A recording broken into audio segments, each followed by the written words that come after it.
धन्यवाद माननीय उपमुख्यमंत्री महोदया. मी माननीय एकनाथजी शिंदेसाहेब यांना विनंती करतो की त्यांनी आपलं मनोगत व्यक्त करावं. माननीय उपमुख्यमंत्री एकनाथजी शिंदेसाहेब.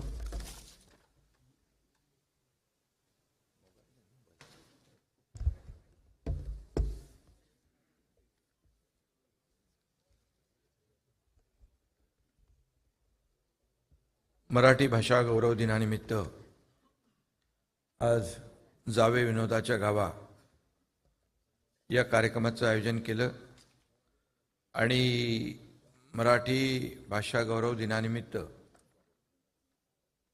आज सगळे आपण इथे उपस्थित आहोत. या कार्यक्रमाला उपस्थित राज्याचे लोकप्रिय मुख्यमंत्री देवेंद्र फडणवीसजी, उपमुख्यमंत्री श्रीमती सुनेत्राताई पवार, विधान परिषद सभापती श्रीयुत राम शिंदेजी, विधानसभा अध्यक्ष श्रीयुत राहुल नार्वेकरजी, परिषदेच्या उपसभापती नीलमताई गोरे. कार्यक्रमाचं आयोजन चांगलं केलं तुम्ही. खरं म्हणजे आमचं भाषण आज ठेवायलाच नको होती, यांचा कार्यक्रम आणखी ठेवायला पाहिजे होता. अण्णा बनसोडे, चंद्रकांत दादा पाटील, उदय सामंत, आशुतोष काळे आणि या कार्यक्रमाला उपस्थित ज्यांनी हा कार्यक्रम आयोजित केला, आपला जावे विनोदाच्या गावा, केदार शिंदे, ऋषिकेश जोशी, सारंग भावे, अदिती प्रभुदेसाई, धनश्री दामले, उत्तरा मोने, सर्व त्यांची टीम यांचं मनापासून मी अभिनंदन करतो, मनापासूनही शुभेच्छा देतो. आणि सभागृहात देखील उपस्थित आमचे सर्व सहकारी मंत्री आहेत, सर्व आमदार, लोकप्रतिनिधी, या सगळ्यांनाच मराठी भाषा गौरव दिनानिमित्त खूप खूप शुभेच्छा देतो. आणि आजचा दिवस आपल्या सगळ्यांसाठी अतिशय आगळा वेगळा आहे आणि या कार्यक्रमाचं आयोजन देखील अतिशय आगळं वेगळं केलं. आणि पुन्हा एकदा सगळ्यांना शुभेच्छा. आज बऱ्याच ठिकाणी मराठी भाषा गौरव दिनाचे कार्यक्रम आहेत आणि म्हणून मी सुरुवातीलाच या ठिकाणी सांगतो, लाभले आम्हास भाग्य बोलतो मराठी, जाहलो खरेच धन्य ऐकतो मराठी, धर्मपंथ जात एक जाणतो मराठी, एवढ्या जगात मानतो मराठी. असं वर्णन झालेलं आहे. अमृतातेही पैजा जिंकणाऱ्या माय मराठीचे ऋण व्यक्त करण्याचा, कृतज्ञता व्यक्त करण्याचा आजचा हा दिवस आहे. आणि कविश्रेष्ठ तात्यासाहेब शिरवाडकर म्हणजेच कुसुमाग्रजांना वंदन या ठिकाणी करतो. आजच्या या मराठी भाषा गौरव दिनाच्या निमित्ताने सर्व थोर मराठी संत, कवी, लेखक, अभ्यासक, शिक्षक, संशोधक यांना अभिवादन करतो. आपल्या महाराष्ट्राच्या नसानसातून, कणाकणातून मराठीपण वाहते. या अभिजात भाषेचं, माय मराठीचं आपल्यावर फार मोठं ऋण आहे आणि म्हणून आपण छत्रपती शिवरायांचा जन्मसोहळा अगदी उत्साहात साजरा आत्ताच केला. निश्चयाचा महामेरू, यशवंत, कीर्तिवंत, सामर्थ्यवंत, पुण्यवंत, नीतिवंत अशा जाणत्या राजाचे रूप, प्रताप आपण आठवला.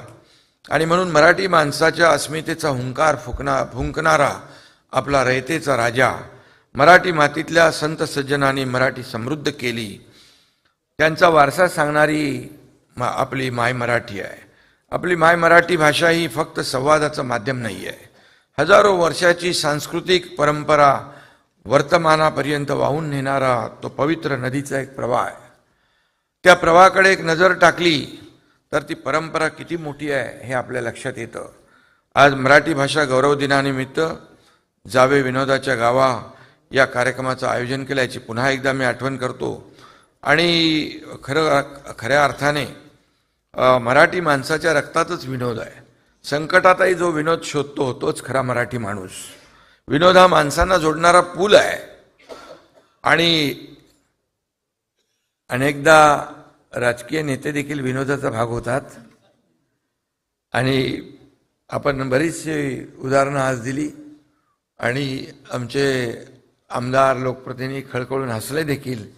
काही लोकांना ते लागू होतं, काही लोकांना नसेल लागू होत, पण अतिशय उत्तम कार्यक्रम आपण केला आणि म्हणून विधिमंडळाचं अधिवेशन चालू असताना या तापलेल्या वातावरणात एखादी सारखीच होती, हिमालया एवढी.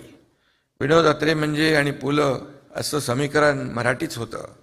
अत्रे यांचा विनोद धारदार, उपासात्मक आणि आक्रमक होता, तर पुलंचा विनोद हा हलका फुलका आणि मार्मिक असायचा. पुलंचे विनोद शाब्दिक होते. पुलं खऱ्या अर्थाने ते कोट्याधीशच होते. आपण पाहिलेलं आहे.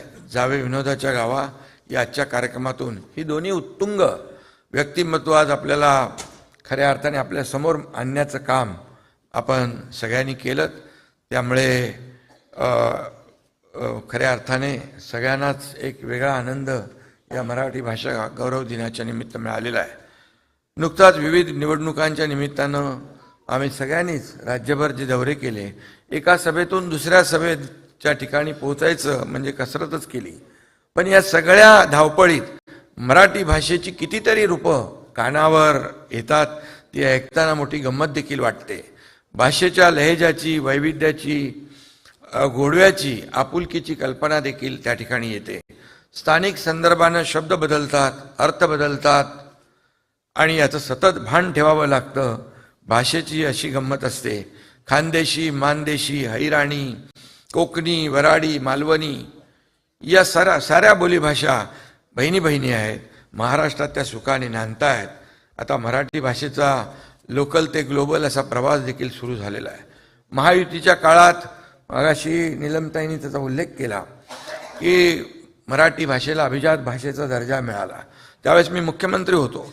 आदरणीय प्रधानमंत्री महोदयांचं देखील मी मनापासून अभिनंदन करतो की त्यांना मराठी भाषेचा अभिजात भाषेचा दर्जा दिला. आणि देवेंद्रजींना देखील धन्यवाद देतो. त्यांनी केंद्र सरकारकडे त्याचा सातत्याने पाठपुरावा केला. माय मराठीच्या शिरपेचात मानाचा तुरा खोला गेला आणि असा हा ऐतिहासिक क्षण आपल्या सगळ्यांच्या भाग्यात देखील आला. आणि म्हणून मातृभाषेत शिकणं, मातृभाषेत अभ्यास करणं यावर आपल्या सगळ्यांचाच भर आहे. ही आपली भाषा आहे, तिचा योग्य तो मान राखलाच पाहिजे. मराठी भाषेचं अभिजातपण टिकवणं ही आपल्या साऱ्यांची जबाबदारी आहे. आणि म्हणून या भाषेतील उत्तम साहित्यकृती विविध भाषांमध्ये अनुवादित व्हायला पाहिजे. सगळ्यात महत्त्वाचं म्हणजे व्यवहाराची भाषा म्हणून मराठीचा वापर आपण सर्व क्षेत्रात प्रभावीपणे करायला पाहिजे. शासन आपला प्रयत्न नक्की करत आहे आणि म्हणून मराठीवर प्रेम करणाऱ्या सगळ्यांनीच ही जबाबदारी आपली मानून आपापले योगदान त्यामध्ये द्यायला पाहिजे. छोट्या छोट्या प्रयत्नातून यशाचा महासागर तयार होतो. मराठीचा हा महासागर आपल्याला तयार करायचा आहे, तो आपण करतो आहे. आणि मराठीचा झेंडा 7 समुद्रापलीकडे असाच फडकत आपल्याला ठेवायचा आहे. कोणतीही भाषा काल सुसंगत राहते तेव्हाच टिकते आणि समृद्ध होते. मराठीने असे काल सुसंगतपणा दाखवला आहे. गेली 30-40 वर्षात भाषेत किती बदल झाले ते आपण अनुभवले आहेत. आणि म्हणून तंत्रज्ञानाचा वापर वाढत आहे. आपल्या भाषेने हा बदल आत्मसात केला आहे. आपली मराठी भाषा ही रोजगाराची भाषा झाली पाहिजे. आपण वयाच्या कोणत्याही टप्प्यावर असलो तरी मराठी भाषेचा अभ्यास, वाचन, चिंतन, मनन आपण कायम ठेवलं पाहिजे. आणि म्हणून त्यातूनच मराठी भाषेचा जो सगळीकडे वापर होईल. आणि म्हणून सोशल मीडियावर देखील आता मराठी भाषेची असंख्य रूपं दिसत आहेत. बोलीभाषेची वैशिष्ट्य या ठिकाणी सांगितलेली असतात. हाही एक चांगला प्रयत्न आहे. आणि म्हणून उपलब्ध साधनांचा प्रभावी वापर मराठीची कीर्ती वाढवण्यासाठी आपण केला पाहिजे. याचं सगळ्यांनीच आपण भान ठेवलं पाहिजे. विश्वकोशातील नोंदी अद्ययावत करणे, बालकोश, कुमारकोश, ऑलिम्पिक कोशाची निर्मिती यातून शासन मराठीचे जतन करते आहे. आज देखील नाशिकमध्ये विश्व मराठी साहित्य संमेलन आहे. आणि म्हणून मराठी भाषा मंत्री उदय सामंत यांचं देखील मी अभिनंदन करतो की ते सातत्याने प्रयत्न करतो. विश्व मराठी साहित्य संमेलन सुरू करताना आपले आमचे मंत्री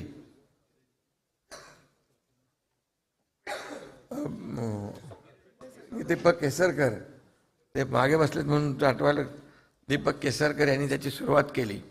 आणि संपूर्ण जगभरातून जिथं जिथं मराठी माणसं राहतात ते आपल्या विश्व मराठी साहित्य संमेलनाला येतात.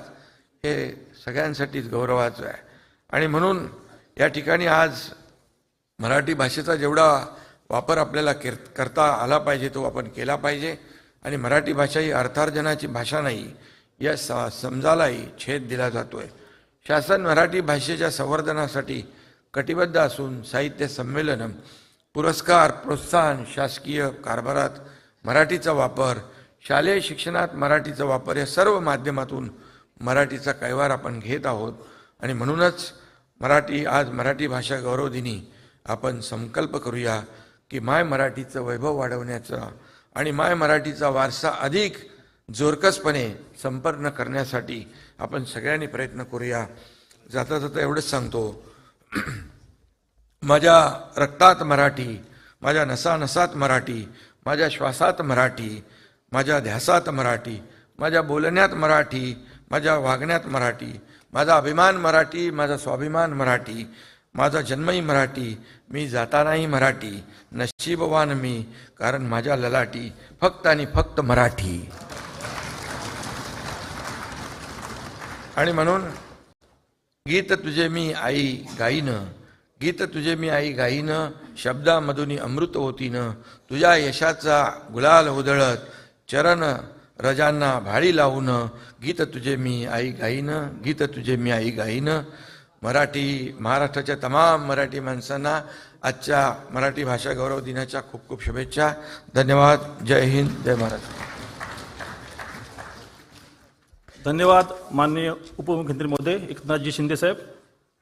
यानंतर मी विनंती करतो माननीय अध्यक्ष महोदय यांना, माननीय अध्यक्ष महोदय राहुल नार्वेकर साहेब आपलं मनोगत व्यक्त करतील.